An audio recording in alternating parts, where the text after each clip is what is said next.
Hoje pela manhã estive comentando sobre o pão, né, que simboliza Jesus encarnado, sobre a encarnação, ou seja, Deus entre os homens. E hoje vou fazer aqui uma introdução para falar sobre a expiação.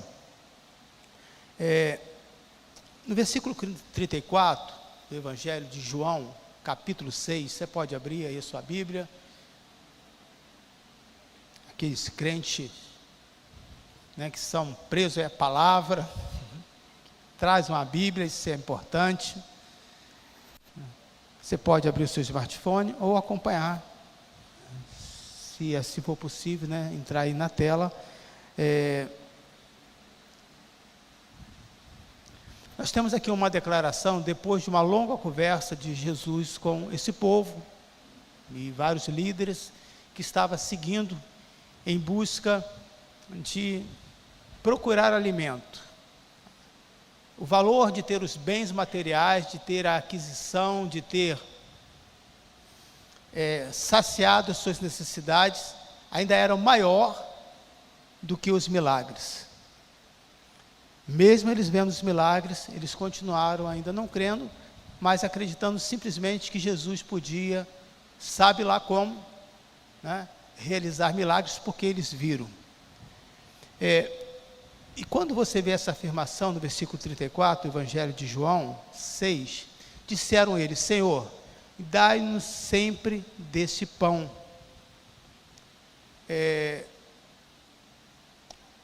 Quando você vê essa declaração, parece uma declaração de alguém que aceitou a pregação, que aceitou o Evangelho, que concordou tudo. Mas nós não podemos esquecer que estamos falando de um Jesus não humano, né? Mas tinha a glória do Pai. Não alguém teólogo, não alguém que acredita nas palavras, mas que vê se as palavras estão de acordo com aquilo que está no coração. Vamos fazer uma oração? Você pode fechar os seus olhos? Pai, nesse exato momento eu quero pedir a Tua graça, a Tua presença, a liberação mesmo do Teu Espírito, que não falte a liberdade, que o Senhor possa estar aqui entre nós e que Teu Espírito possa falar profundamente aos nossos corações. Cremos nisso e já agradecemos em nome de Jesus. Amém. Depois dessa declaração, no versículo 35, Jesus vai dizer assim: então Jesus declarou: eu sou o pão da vida, aquele que vem a mim nunca terá fome, e aquele que crê em mim nunca terá sede. Então Jesus está dando esse espaço para que eles possam mudar o seu discurso, a sua maneira de pensar, mas o que nós podemos entender de uma maneira clara: nós não admitimos, mas muitas vezes fazemos essas afirmações que não são verdadeiras. Como que eu sei que nesse versículo 34, essa afirmação não é verdadeira? Disseram eles: Senhor, dai-nos sempre desse pão. Porque o versículo 36 vai dizer isso. Olha o que está aí no versículo 36. Por isso que é importante a gente não ficar dependendo da tecnologia, né? Eu tenho até que trazer minha Bíblia também, para deixar aqui do lado. Falha, acontece alguma coisa, hoje a gente está sem sinal, não é isso? Versículo 36, nós vamos ver que essa afirmação não é uma afirmação verdadeira. E é importante nós pensarmos sobre isso. Nós não admitimos, mas em muitas situações fazemos afirmações que não são verdadeiras. Tipo: Jesus, a partir de hoje eu não vou cometer mais esse erro. Será que você é tão capaz e tem tanto domínio sobre os seus impulsos, sobre os seus desejos, que você pode afirmar isso? Você pode expressar o seu desejo, mas dizer que nunca mais, você sabe que você não vai conseguir. Versículo 36, Mas como eu lhes disse, quem está falando aqui é Jesus, vocês me viram, mas ainda não creram. Então eles estão afirmando algo, e Jesus está dizendo, vocês ainda não acreditam em mim. Receber esse pão, querido, não depende da sua vontade, é um ato de fé, é um ato de crer, é um exercício diário, é um confronto do seu eu, é permitir ser discipulado. E todo o evangelho de Jesus se baseou em discipulado. Não tinha essa oratória, essa pregação, e depois sai daqui e cada um faz o que quer. Não, não era assim não. O que nós podemos perceber aqui é que a rejeição é um ato humano e não divino. O ato de não ir até Jesus é de uma maneira bem velada, bem discreta, mas é um ato de rejeição. É muito comum você ouvir, às vezes até de liderança, não, eu não preciso pedir orientação para ninguém. Eu vou orar e Deus fala direto comigo. Que alma divina é essa, né? Que consegue ouvir tudo claro, que consegue ter todas as orientações. Deus deixou os nossos irmãos em Cristo, Deus deixou a palavra, Deus deixou o ensino, o grupo familiar, aquele que tem mais tempo de evangelho, aquele que está chegando agora. E quando nós paramos para ouvir, e com o coração desejoso de querer receber a palavra, nós aprendemos muito. Eu já aprendi muito com as nossas crianças, até com a atitude de pessoas não cristãs, que às vezes dão exemplos melhores do que muitos que são cristãos. Então a rejeição é um ato humano e não divino. O ato de negação sempre parte do homem para com Deus. Mateus 10, nós vamos ver essa atitude acontecendo. O ato do homem rejeitar a palavra, e aí ele passa a ser rejeitado por Deus. Mas nunca é de Deus, parte de Deus. Eu rejeito vocês, eu não gosto de vocês. Nós não somos assim. Existem pessoas que você diz assim, eu não fui com a cara dele. E aí eu te pergunto, o que aquela pessoa fez para você?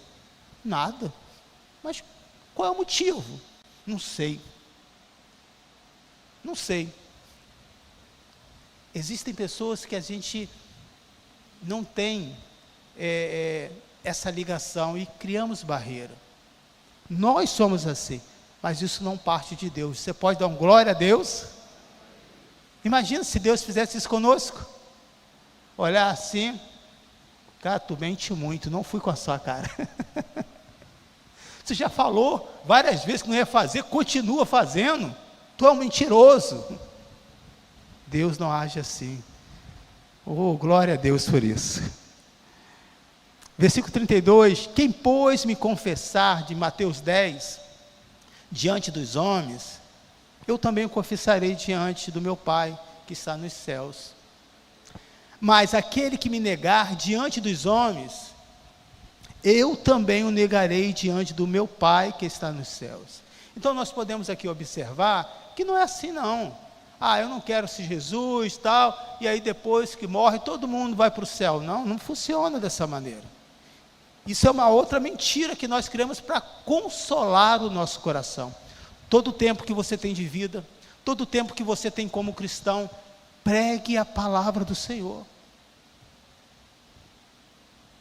Eu convivo com uma pessoa que não é cristã, e uns 9 anos eu tenho falado isso para Jesus. Senhor, há tanto tempo eu prego para essa pessoa, e eu não vejo mudança. Parece que, né? Você está perdendo tempo ali. Mas o Senhor tem me consolado, porque eu tenho sido a única fonte para aquela pessoa, ao qual ele consegue ouvir a mensagem. Não compete a mim transformar aquela pessoa, mas eu tenho uma missão, e nós temos uma missão de pregar a palavra de Deus. E a palavra de Deus, ela não precisa ser pregada dizendo o versículo, citando frases bíblicas que aquela pessoa não sabe, mas com seu testemunho, com a sua maneira de ser, com a sua disponibilidade, com a sua mansidão, com o seu domínio próprio. E como você vai conseguir isso? Se você rejeitar a palavra. Deus determinou através de Jesus em nos aceitar. Preste atenção nisso, não há possibilidade nenhuma de Jesus fazer ao contrário. Por quê? Porque ele veio para fazer a vontade do Pai. Só há essa exclusão de uma pessoa do reino de Deus, se você assim quiser. Eu não quero ser Jesus. Eu quero a igreja, mas eu quero continuar do jeito, né? Não tem sido isso a última frase? A minha vida, as minhas regras, não tem um negócio assim? Cada hora as pessoas têm colocado alguma coisa assim, né? Meu corpo, as minhas regras, alguma coisa assim. Então, versículo 37 e versículo 38. Todo que o Pai me der virá a mim, e quem vir a mim, eu jamais rejeitarei. Você crê que Jesus tem a palavra, e essa palavra é verdadeira e não mente? Alguém aqui tem essa certeza? Amém? Eu ouvi só um amém aqui? Tem 2, 3, 4, tem mais? Amém? Tem bastante, né? Ele não tem como rejeitar você. E ele vai afirmar isso, versículo 38, pois desci do céu, não para fazer a minha vontade, mas para fazer a vontade daquele que me enviou. Olha como que a vida de Jesus é muito contraditória com a nossa, vai muito na contramão. Nós queremos um tipo de louvor que nos agrade, um estilo de igreja com luz, sem luz, escura, branca, com ar, sem ar, um pastor alegre, um pastor mais duro, alguém tradicional, alguém mais contemporâneo. A gente quer um monte de coisa. Tem que ser do nosso jeito, da nossa vontade. Mas a mensagem do reino é outra. Ele não veio para fazer a vontade dele, mas para fazer a vontade do meu Pai. E qual era a vontade? No versículo 39, que nenhum se perca, que ninguém fique de fora. Por mais que a gente ache, eu confesso para você que às vezes eu acho injustiça, de pessoas que aprontam e no último momento de vida aceita Jesus. Eu confesso que eu entro em crise. Fala assim, você acha que eu queria que aquela pessoa ia para o céu, humanamente falando? Imagina uma pessoa ruim agora, que você está aí, passou na sua cabeça, que você deu um sorriso, é essa pessoa mesmo. No último momento, ele, não, eu quero aceitar esse Jesus. Ponto, eu vou estar com esse camarada lá.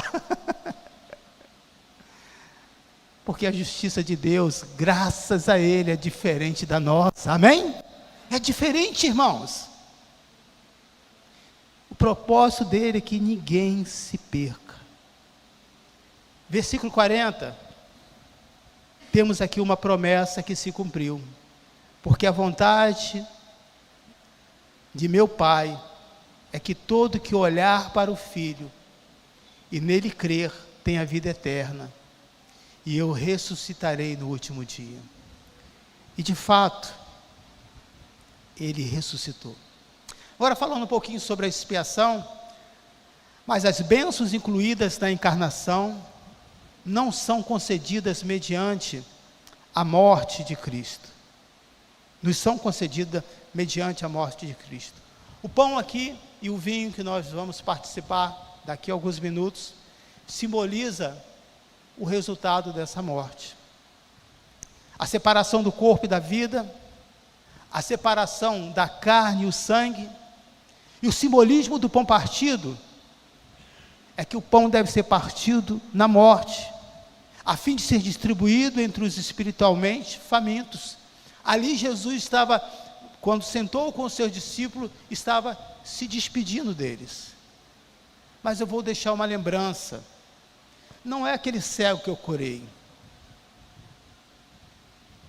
não é aquele milagre que saciou a sua fome, não é aquele ímpio, né? Aquele publicano, aquele corrupto que eu fui lá na casa dele, não é aquela prostituta que eu aceitei porque ela se converteu. Eu vou deixar algo para que vocês lembrem de mim, algo que todos têm, algo que já vem antes da cultura de Jesus e que todas as culturas conhecem: o pão e o vinho, o simbolismo da sua morte, da sua vida entre nós e da sua morte. O que representa o simbolismo do vinho? O vinho derramado nos diz que o sangue de Cristo, o qual é sua vida, deve ser derramado na morte, a fim de que seu poder purificador vivifique e que possa ser distribuído às almas famintas. Então nós temos aqui esses dois elementos, querido. E olha o que vai dizer em 1 João capítulo 1. 1 João capítulo 1. 1 João 1, versículo 6. Especialmente o vinho, lembra-nos que pela fé podemos ser participantes da natureza de Cristo. Isso é, ter comunhão com Ele. Se afirmarmos que temos comunhão com Ele, mas andamos nas trevas, lembra daquela declaração que as pessoas falaram: dai-me esse pão. Olha que o Senhor vai estar aqui novamente, né? Através desse texto, dizendo: mentimos e não participamos a verdade. Se porém andamos na luz, como Ele está na luz, temos aqui comunhão, um com os outros, e o sangue de Jesus, seu Filho, nos purifica de todo pecado. Se afirmarmos que estamos sem pecado, enganamo-nos a nós mesmos, e a verdade não está em nós. Eu tenho mais 2 versículos aqui para ler, mas vamos só refletir rapidamente nesse último versículo. Versículo esse que alguns cristãos não gostam. Se afirmarmos que estamos sem pecado,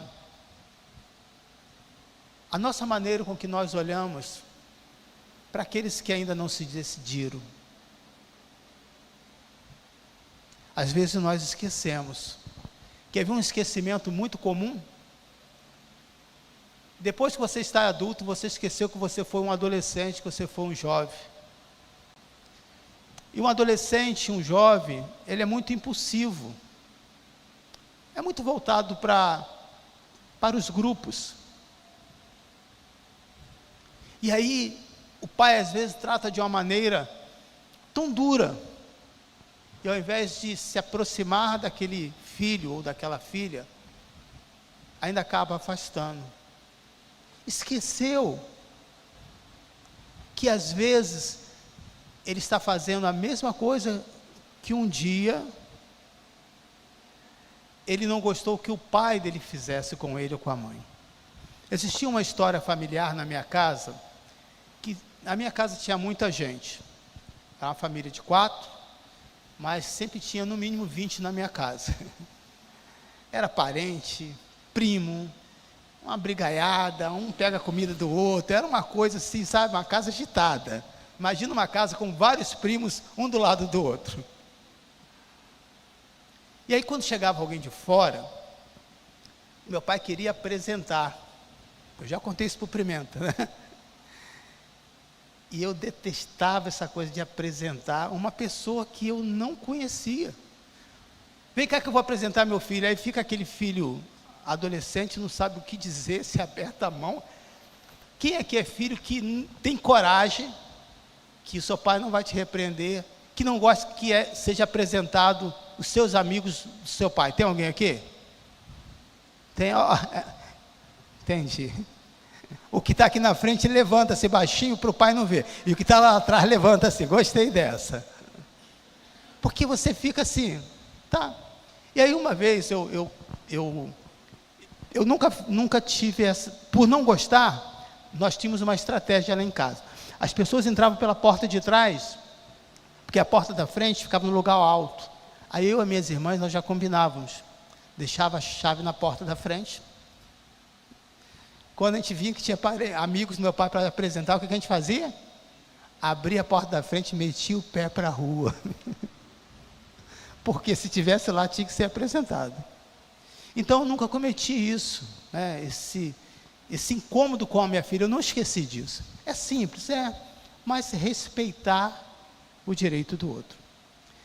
E aí eu posso lembrar de uma frase que diz assim, que a minha filha falava: pai, eu gosto dos seus amigos, mas os seus amigos não são meus amigos. Não sei se você vai conseguir entender isso, né?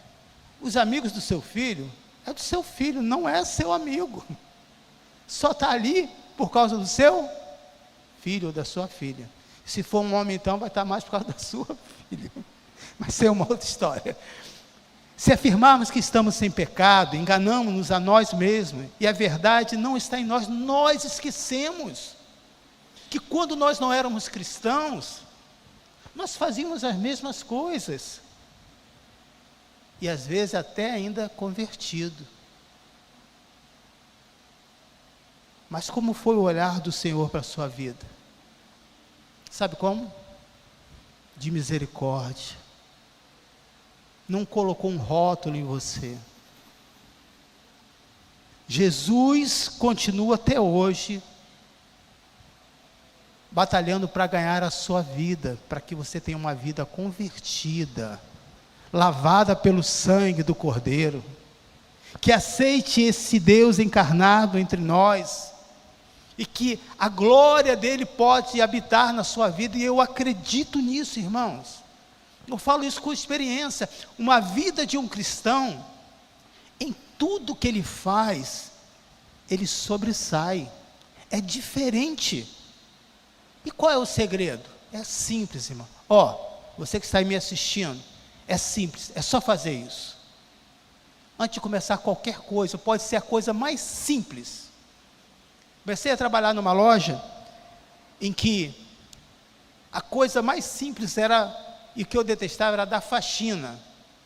Mas eu era um novo convertido. E uma pessoa me ensinou isso. Emilson, tudo que fizer, faça para o Senhor. Aí quando eu ia revoltado, naquele período de conversão ainda, né? Não acredito que Deus fez isso comigo. Já chegar limpando a loja. E aí eu comecei a botar em prática isso. Aquela loja onde eu trabalhava passou a ser uma das melhores lojas em termos de higiene. O restaurante, o refeitório, que era um lixo, eu passei a modificar aquele local. E aí as pessoas, ainda jovens, começaram a se aproximar, e eu lembro que eu ganhei 2 vidas para o Senhor Jesus. Veja, irmãos, nós precisamos fazer as nossas afirmações verdadeiras. Eu tenho dificuldade de lutar contra o meu temperamento, eu tenho dificuldade de lutar em não querer viver em meio coletivo, eu tenho dificuldade talvez de ser crítico no meu olhar, seja lá o que for. Seja autêntico, não no sentido eu sou assim, vou ser assim, pronto, mas como uma confissão, e dizer: Senhor, me ajude. Será que tem alguém aqui nessa noite disposto a fazer essa confissão? Não de maneira pública, depois quando você chegar em casa? Tem? Então, eu estou numa briga muito grande entre eu e o Espírito Santo. Você quer que eu conte essa ou não? Tem alguém curioso aqui? Então, vamos lá. Eu até hoje não consegui a capa do retrovisor. Já tentei tudo quanto é lugar do meu carro, que o motoqueiro me chutou. E todas as vezes que eu falo: Senhor, isso aqui está me incomodando, o Senhor fala: você já perdoou esse motoqueiro? Eu falo: Senhor, deixa isso para lá. E aí eu esqueço. Aí quando eu vou de novo, você já liberou esse motoqueiro? Já perdoou? Deixa para lá. Uma confissão, querido, ela é muito importante.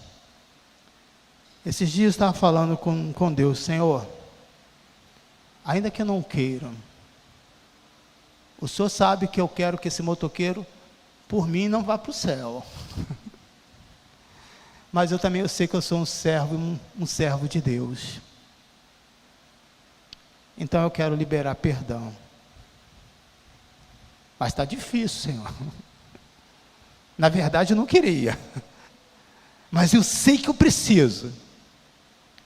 É que está aqui no versículo 9. Se confessarmos os nossos pecados, para de mentir e dizer que você não tem pecado, querido. Ele é fiel e justo para perdoar os nossos pecados. Você crê nisso? Pode dar um glória a Deus? E nos o quê? Purificar de toda justiça. O pecado traz injustiça. O pecado só provoca injustiça na comunidade, na sociedade, na vida conjugal, dentro da igreja. Mas quando você confessa, se afirmarmos que não temos cometido pecado, de versículo 10, fazemos de Deus um mentiroso. Olha esse texto, bem claro, você não precisa interpretar nada. E a sua palavra não está em nós. Todo dia, você vai precisar de cear com Jesus. De ter esse pão que simboliza o corpo de Jesus, que simboliza hoje o Espírito Santo dentro de nós. Você vai precisar de ter esse símbolo do cálice, que é da nova aliança, e dizer: Senhor, a minha aliança não é mais com este mundo. A minha aliança não é mais com essa natureza pecaminosa. A minha aliança é contigo. E quando nós fazemos isso, Ele vem com a tua bondade e com a sua misericórdia e nos perdoa. Você pode fechar os seus olhos?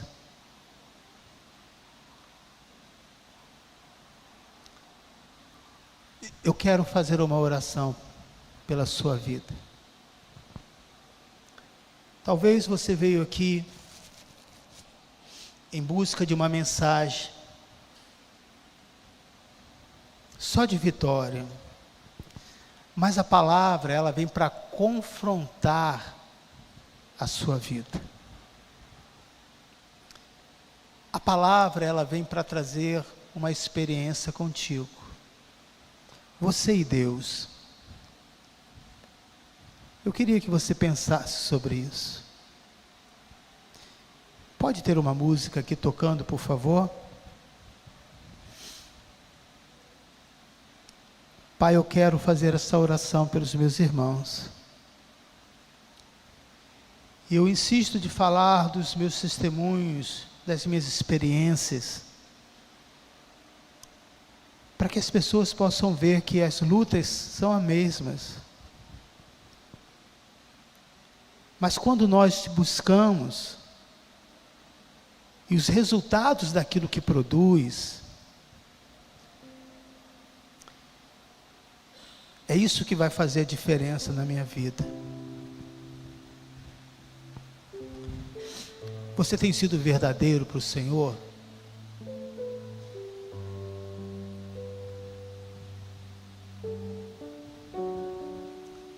Você tem sido honesto com Deus?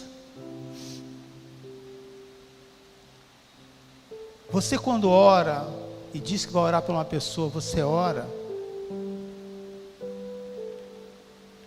Um amigo foi pregar essa semana e a esposa disse: pastor, nós estamos indo para tal lugar e não sabemos o que vai acontecer lá.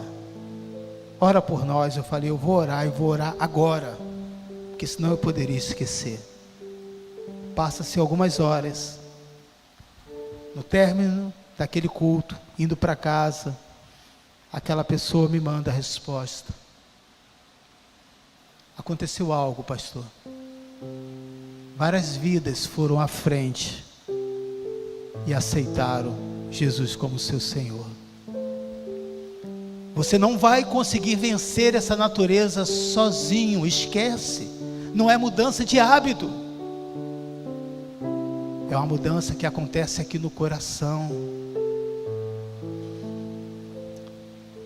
O pecado não é para você se envergonhar, porque isso também não vai trazer resultado.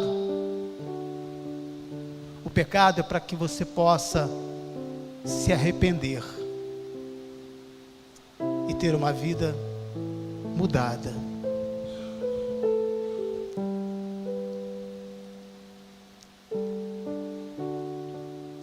Eu quero todos de olhos fechados, de cabeça baixa, por favor, ou só com os olhos fechados.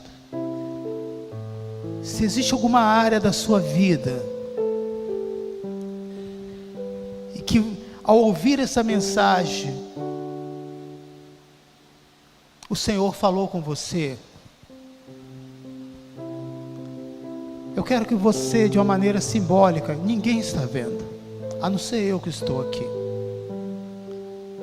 faça o sinal, levante a sua mão, só para que eu saiba se você precisa dessa oração. Deus abençoe, meu irmão, Deus abençoe, Deus abençoe, Deus abençoe, Deus abençoe, Deus abençoe a sua vida, Deus abençoe, Deus te abençoe, Deus te abençoe, Deus te fortaleça, Deus te abençoe, aleluia. Aqui está entre nós pessoas que entendem que o Espírito Santo revela as nossas falhas. Ai, não são poucas, irmãos. Às vezes eu me envergonho de coisas tão simples que já não deveriam existir, mas elas estão aqui dentro. Mas eu não abro mão de Jesus. Nesse exato momento, você, querido, que fez esse sinal dizendo: eu quero receber essa oração, eu quero fazer essa oração por você. Seja sincero com Cristo, seja verdadeiro com o Senhor.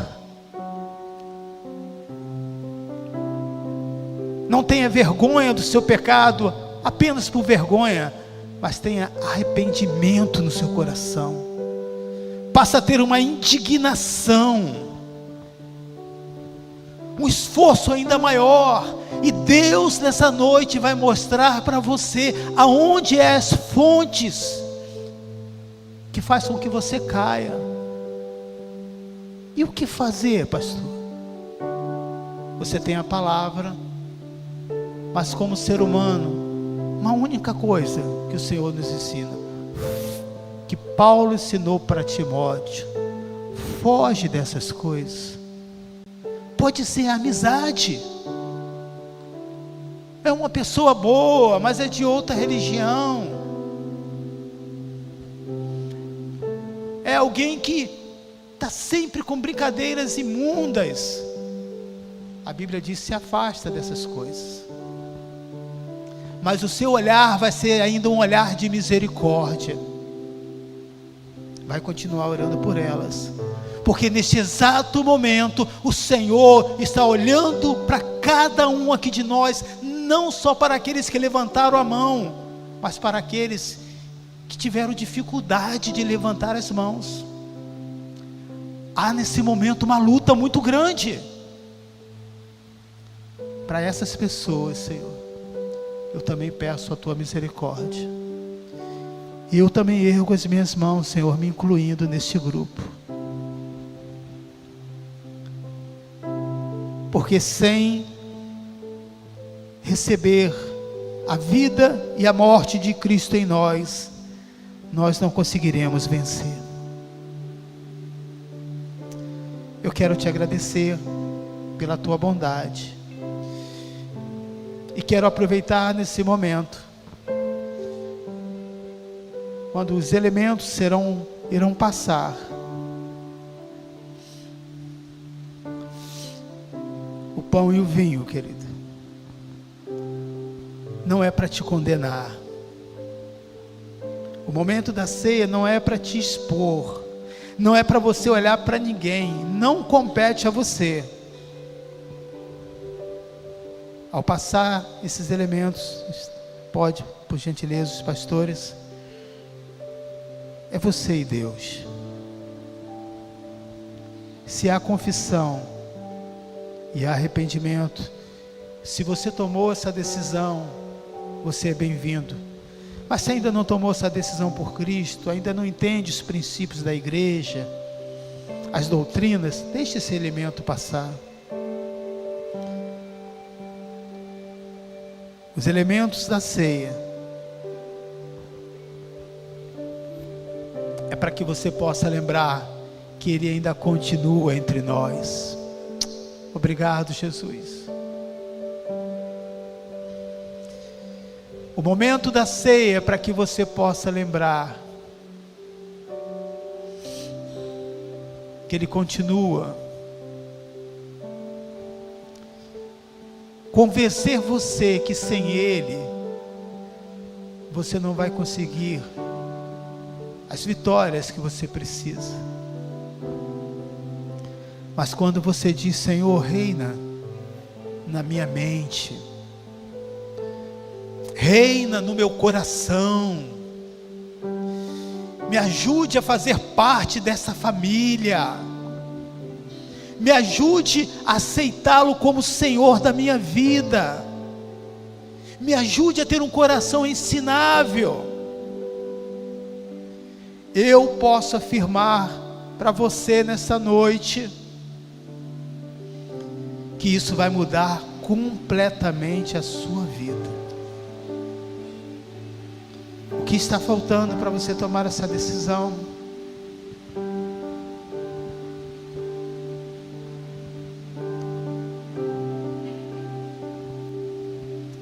Fale você e Deus nesse exato momento.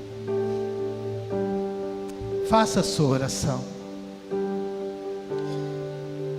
Agora, ao ouvir a mensagem que vai ser cantada pelo louvor, faça a sua oração. Qual o motivo que você tem seguido a Jesus? O que te motiva?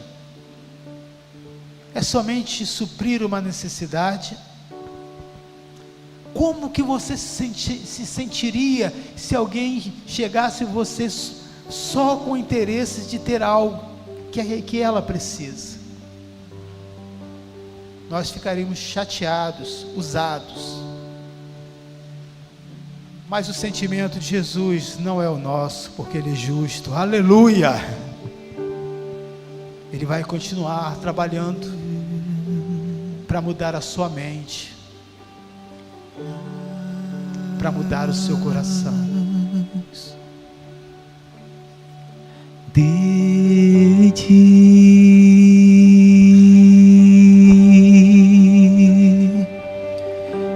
mais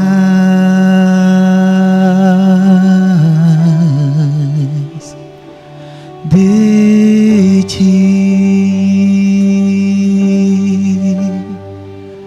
e menos de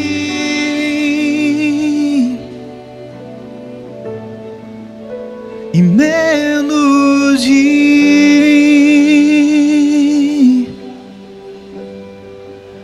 e menos de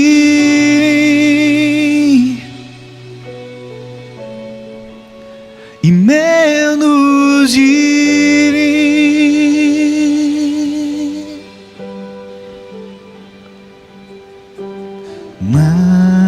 você pode fazer esse pedido de ti. Peça ao Senhor: eu quero mais do Senhor na minha vida. Muito mais, mais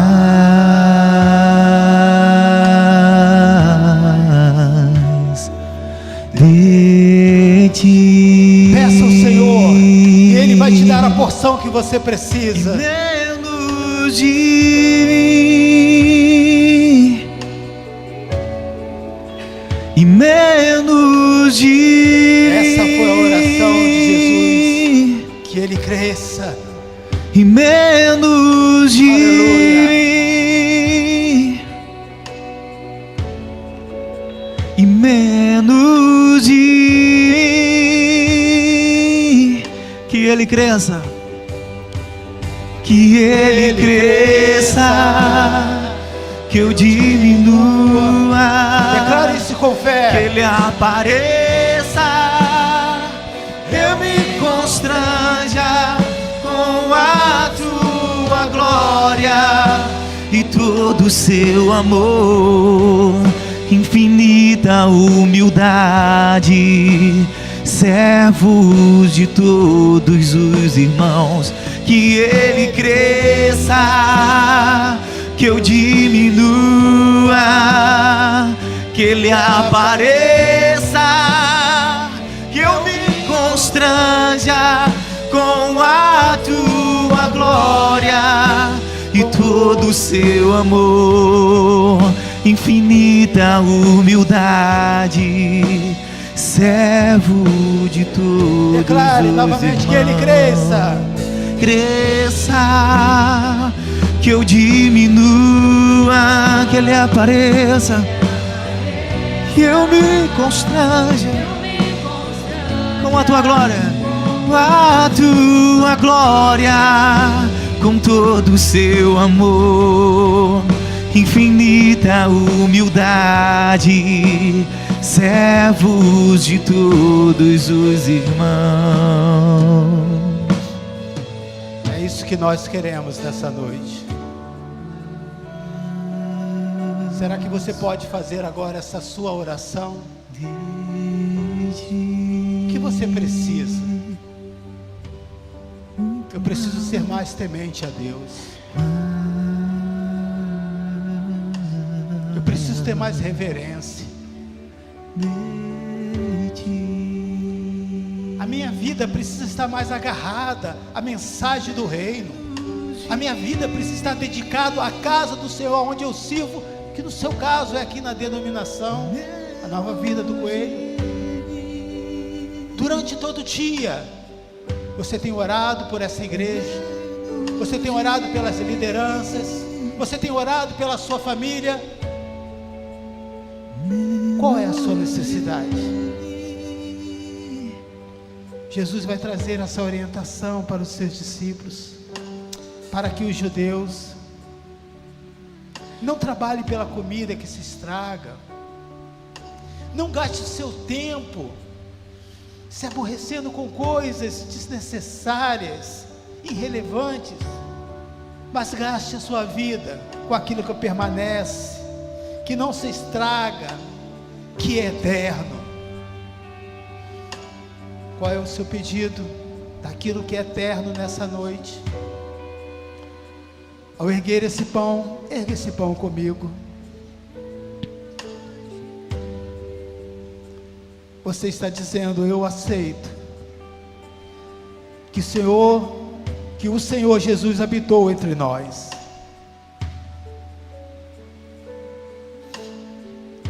E que não foi embora e não nos deixou órfãos, porque a tua palavra diz isso. Eu enviarei o Consolador, aleluia. Sabe o que está dentro de você nesse exato momento, por ter tomado essa decisão? O Espírito Santo de Deus. Você pode dar glórias ao Senhor, pode dar glórias a Deus e dizer: obrigado. Eu recebo este pão vivo que desceu do céu e declaro nesta noite a minha comunhão contigo. Não tem mérito nenhum em mim, Senhor. É apenas um pedido que eu creio que está sendo aceito nessa noite. Que a bênção esteja com cada um de nós. Comemos para a glória do Senhor.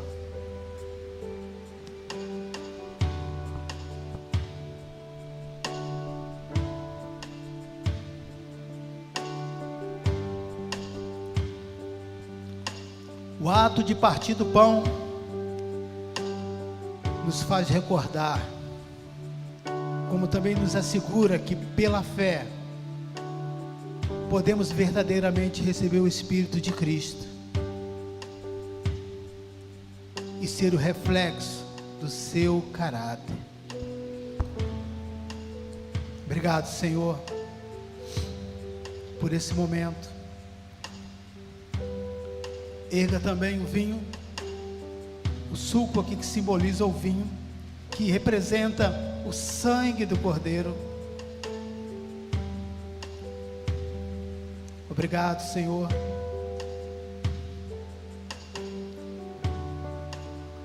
Porque se tudo fosse dito, se todos os milagres que aconteceram permanecessem acontecendo, mas se o Senhor não tivesse morrido por nós, nós não teríamos aceitação diante de Deus.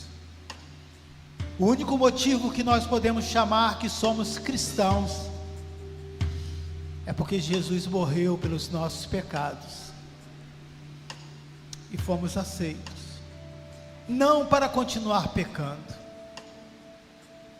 mas para dizer todas as vezes que falharmos, é possível fazer diferente, porque Ele está conosco.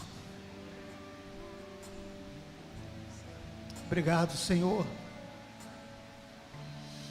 pelos ensinamentos seus, que não são condenatórios, que não apontam para os nossos erros, mas diz que é possível ter uma vida diferente. Eu quero ser esse cristão autêntico.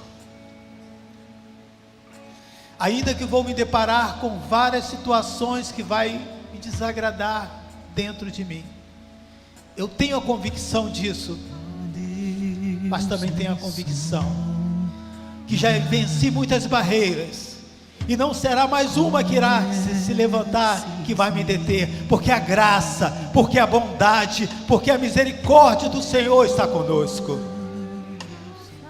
Por isso, ao celebrar a ceia, estou trazendo à memória que o Senhor não só saciou a fome daquelas pessoas, não somente fez o milagre, mas nos ensinou que a gente pode ter isso em todo tempo e até para a eternidade. Bebamos todos juntos para a glória do Senhor. Eu sei, me ama. Eu sei, me ama. Ele te ama, meu irmão. Prostro-me diante da cruz, vejo o sangue de Jesus. Nunca houve amor assim.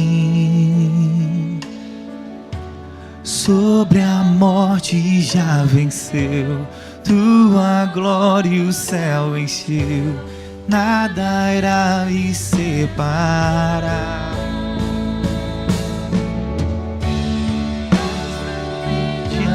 Da cruz, vejo o sangue de Jesus. Nunca houve amor, nunca houve amor assim. Sobre a morte já venceu, tua glória e o céu encheu. Me separa diante da cruz. Nunca houve. Esse Deus é grande demais. Já venceu, sua glória e o céu encheu. Nada irá me separar. O véu rasgou, o caminho abriu. Tudo consumado está. O véu rasgou, o caminho abriu. Tudo consumado está. O véu rasgou, o caminho abriu, tudo consumado está.